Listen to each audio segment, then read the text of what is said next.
मैं बहुत इस प्रशंसा करता हूं और बहुत एडमायर करता हूं आईपा की इस पहल को कि आप वास्तव में प्रोग्रेसिव राजनीति की बात कर रहे हैं और वास्तव में मुझे लगता है कि ये समय भी है प्रोग्रेसिव राजनीति की बात करने का। पूरी दुनिया अंतरिक्ष में, टेक्नोलॉजी में और जगह जगह अपनी पैठ बना रही है। सीतापुर के लोग इस बात के लिए चर्चा कर रहे हैं कि फला मोहल्ले में नाली नहीं है और पानी भरता है।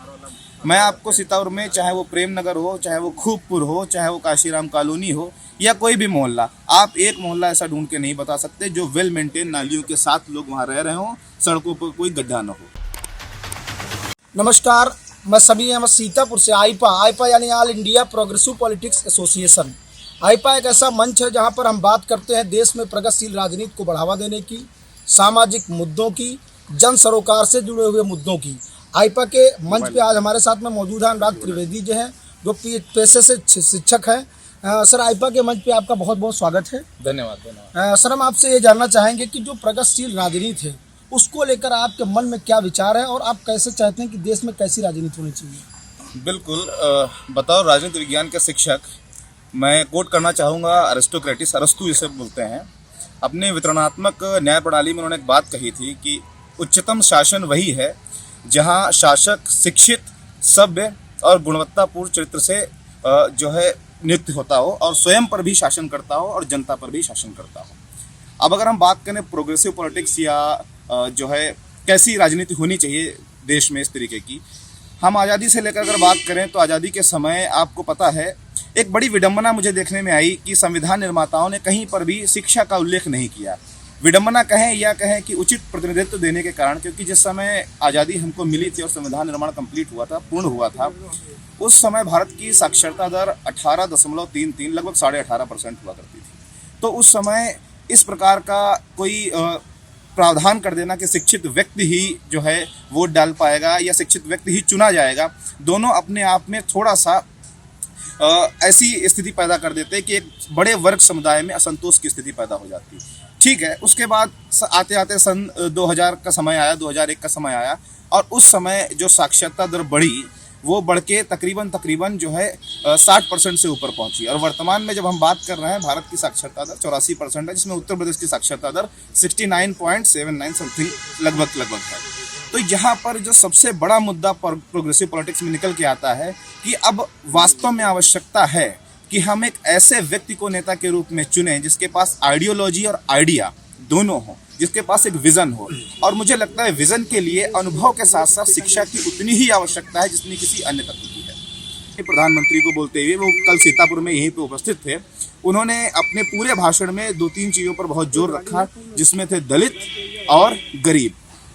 मैं जानना चाहता हूँ क्या मध्यम वर्ग जो करदाता है वो सिर्फ करदाता और वोट बैंक है? उसकी बात कोई क्यों नहीं करता है? मध्यम वर्ग की बात कब की जाएगी? इस देश में वो सिर्फ करदाता और वोट बैंक के रूप में काम कर रहे हैं। न उनकी बात कोई क्षेत्रीय नेता करता है, न केंद्रीय नेता करता है। दूसरी बात मैं करना चाहूँगा कि दलितों की बात की, बहुत अच्छी बात है, मैं पूर्ण सहमत हूँ कि दलितों का उत्थान होना चाहिए, लेकिन इसमें सवर्णों की क्या गलती है? उनकी बात कोई नेता क्यों नहीं करता? मैं आपको सैकड़ों ऐसे सवर्ण दिखा सकता हूं जो सुदामा से भी गिरी हुई कंडीशन में आज परिस्थितियों में अपना जीवन यापन करने के लिए बेबस हैं, लाचार हैं और कोई नेता उनकी सुनवाई नहीं कर रहा। इसी कोरोना काल में सीतापुर के ही निजी शिक्षण संस्थानों ने न जाने कितने शिक्षकों को निकाल दिया यहाँ से, कोई उनकी सुनवाई नहीं हुई, कोई गाइडलाइन ऐसी तैयार नहीं की गई।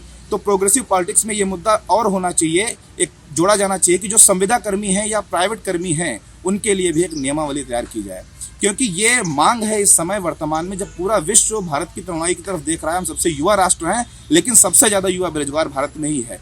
कहीं ना कहीं उसका कारण इस तरीके की कोई नियमावली न होना है। हम सिर्फ सरकारी लोगों की चर्चा करते हैं, सरकारी बात करते हैं, लेकिन उनका क्या जो कोरोना काल में जिनकी कमर टूट गई, बहुत से लोगों के परिवार के लोग काल कलवित हो गए, उनका दर्द कौन समझेगा? सामान्य वर्ग का दर्द कौन समझेगा? मध्यम वर्ग का दर्द कौन समझेगा? गरीबों को तो आप चीज़ें फ्री में देते हैं, उपलब्ध करा देते हैं, दलितों को भी आप बहुत सारी सुविधाएं देते हैं, लेकिन सामान्य और मध्यम वर्ग को क्या वो अपनी इज्जत ढाके बैठा है। घर में वो भूखा रह लेगा लेकिन किसी से मांग नहीं पाएगा। उसके पास लाल कार्ड नहीं जो उसको राशन मिल जाए, पीला कार्ड वो बनवा नहीं सकता। कई ऐसे स्तर कर दिए गए हैं। आपको अगर आधार कार्ड बनवाना हो तो आपको पहले वोटर आईडी कार्ड चाहिए, ड्राइविंग लाइसेंस चाहिए, लेकिन विडंबना देखिए, वोटर आईडी कार्ड बनवाने के लिए आपको आधार कार्ड चाहिए, ड्राइविंग लाइसेंस चाहिए, ड्राइविंग लाइसेंस बनवाने के लिए दोनों चाहिए। आदमी जाए तो जाए कहाँ?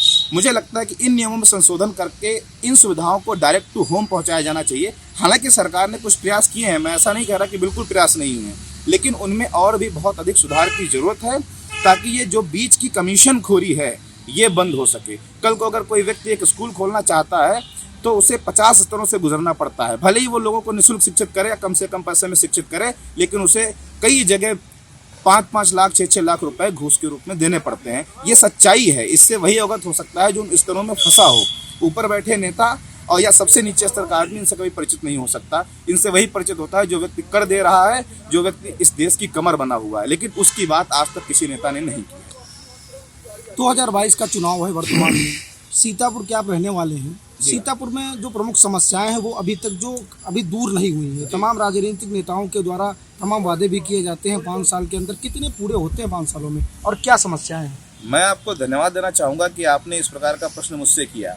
बड़ी विडंबना की बात है, बहुत बड़ी आयरनी मैं इसे कहूँगा कि आज 2022 के दशक में जब पूरी दुनिया अंतरिक्ष में, टेक्नोलॉजी में और जगह जगह अपनी पैठ बना रही है, सीतापुर के लोग इस बात के लिए चर्चा कर रहे हैं कि फला मोहल्ले में नाली नहीं है और पानी भरता है।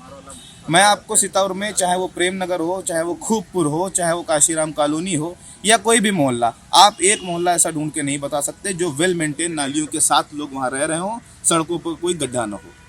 पिछले 5 साल में हमको ऐसे नेता मिले यहाँ पर जिनकी न तो ड्यूरेबिलिटी थी, न कोई उनकी वैलिडिटी थी, न तो वो शाश्वत हो पाए, न वैध हो पाए। वो इसी विडंबना में लगे रहे कि पार्टी में रहें कि पार्टी में जाएं, पार्टी में रहें कि पार्टी में जाएं, और इस चक्कर में कोई भी विकास पर वो ध्यान नहीं दे पाए हैं। जो मुद्दे हमारे पास 10 साल पहले थे वही 5 साल पहले थे और वही आज भी हैं। तो ये विडंबना को हमें प्रोग्रेसिव पॉलिटिक्स से दूर करना है। और सबसे बड़ी बात है कि सीतापुर की जनता को ये पहचानना पड़ेगा कि वास्तविक युवा कौन है और कौन वाकई में उनके अनुसार कार्य कर सकता है। सीतापुर में जो सबसे बड़े मुद्दे हैं, सबसे पहला तो नालियों का, दूसरा है सफाई का। आप नई बस्ती होली नगर में चले जाएं, आपको सड़कों की ऐसी स्थिति मिलेगी कि आप अगर वहाँ हाथ में कुछ लेके खा रहे होंगे तो आपको उल्टी आ जाएगी। मैं दावे के साथ ये बात कह सकता हूँ। तो सीतापुर में सफाई का भी बहुत बड़ा मुद्दा है। जिस पार्क में हम खड़े हैं यहाँ भी कोई मेंटेनेंस मुझे नहीं दिख रहा है। सीतापुर में सौंदर्यीकरण तो बिल्कुल जीरो है। 88,000 ऋषि मुनियों की तपोभूमि, जहाँ दधीच जी ने अपनी हड्डियाँ देकर देवताओं की मदद की थी, ऐसी मान्यता है। और ये सीतापुर उस रोड पर स्थित है। आप विडंबना देखिए, जो लखनऊ को यानी कि प्रदेश की राजधानी को राष्ट्रीय राजधानी से सीधा जोड़ता है, वो इतना उपेक्षित है तो बाकी शहरों की मैं कल्पना ही नहीं कर सकता हूँ कि उनकी क्या हालत होगी। खैर, सीतापुर की अगर हम बात करें तो यहाँ पर जनता विभिन्न प्रकार की, सबसे बड़ी समस्या यहाँ पर है, जैसा मैंने कहा, कूड़े की, सफाई की। तीसरी जो सबसे बड़ी समस्या है वो है सड़कों पर जाम की। ऑटो वालों को परमिट तो ऐसे बांटे जाते हैं जैसे खैरात दी जा रही हो, और जब वो ऑटो खरीद लेते हैं तो सड़क पर चलाने से मना किया जाता है। इससे 2 तरफा नुकसान है। अगर ज़्यादा ऑटो सड़क पर चल रहे हैं तो जाम लग रही है, नहीं चल रहे हैं तो जिन लोगों ने ऑटो खरीद लिया है लाइसेंस लेके, उनके पेट पे लात मारी जा रही है। आप उनका मार्ग डाइवर्जन कर रहे हैं तो वो किराया बढ़ा दे रहे हैं, इससे सवारियों को दिक्कत है। तो मुझे लगता है इसको एक सुचारू रूप से, व्यवस्थित तरीके से और ऑनलाइन करने की आवश्यकता है ताकि इस समस्या से लोग निजात पा सकें और जो जाम आपको चुंगी चौराहा, लालबाग चौराहा, आजकल अमीनाबाद बना हुआ है, ऐसी स्थिति न पैदा हो। सर, आईपा लगातार लोगों को बीच में जा रहा है, लोगों के मन की बात को जान रहा है, प्रगतिशील राजनीति को बढ़ावा देने की भी बात कर रहा है। आईपा की इस पहल को क्या कहेंगे? मैं बहुत इस प्रशंसा करता हूं और बहुत एडमायर करता हूं आईपा की इस पहल को कि आप वास्तव में प्रोग्रेसिव राजनीति की बात कर रहे हैं। और वास्तव में मुझे लगता है कि ये समय भी है प्रोग्रेसिव राजनीति की बात करने का। हम आज़ादी से बहुत दूर चले आए हैं, लेकिन अगर हम अब भी उन्हीं मुद्दों में लटके रहेंगे तो जो विश्व गुरु बनने का सपना भारत का है वो कभी पूरा नहीं हो पाएगा। जैसा कि मैंने पहले भी कहा है कि भारत एक तरुणाई है, सबसे युवा राष्ट्र है इस पूरे विश्व में। 195 देश हैं इस दुनिया में, उसमें सबसे युवा राष्ट्र भारत है। लेकिन भारत में सबसे ज़्यादा तकलीफ भी युवाओं को ही है। अगर वास्तव में सही स्किल डेवलपमेंट, सही शिक्षा, सही रोजगार, सही दिशा और सही दशाएं मिलें तो भारत का युवा क्या नहीं कर सकता है, वो सब कुछ कर सकता है। आज भारत में टैलेंट की कोई कमी नहीं है, लेकिन क्या है, कई बार दिशा और दशा सही न मिलने के कारण युवा भ्रमित हो जाता है। तो मैं आईपा की इस पहल को बहुत ज़्यादा एडमायर करना चाहूँगा कि उन्होंने इस मुद्दे को उठाया। और वास्तव में हमको लगता है कि अब हमें प्रोग्रेसिव पॉलिटिक्स की बात करनी चाहिए और जो पारंपरिक राजनीति चली आ रही है उसमें बदलाव होना ही चाहिए। ये थे हमारे साथ में शिक्षक अनुराग जी, जिनका साफ तौर पर कहना है कि जो शहर की समस्या की अगर बात करें तो शहर में जाम और सफाई और नालियों की सबसे बड़ी समस्या है, इसको दूर करना चाहिए। आईपा के मंच पे आज के लिए बस इतना ही। नमस्कार।